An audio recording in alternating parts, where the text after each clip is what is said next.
देगलूर नगर परिषदेच्या माध्यमातून शहरातील विविध भागात पावसाचे पाणी रस्त्यावर थांबू नये याकरिता पावसाळापूर्व नाली व्यवस्थापनाची जय्यत तयारी चालू आहे।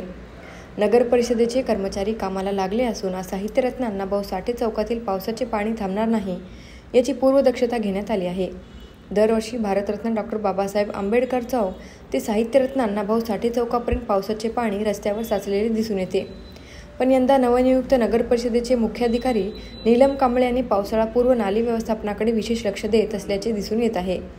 शहरातील नाली व्यवस्थापन, स्वच्छता आणि कचरा व्यवस्थापनाकडेही विशेष लक्ष देऊन आपल्या कर्मचाऱ्यांकडून कामे करून घेतली असा विश्वास जनतेकडून व्यक्त केला जात आहे। मिलिंद वाघमारेसह माइंडलाइट मीडिया।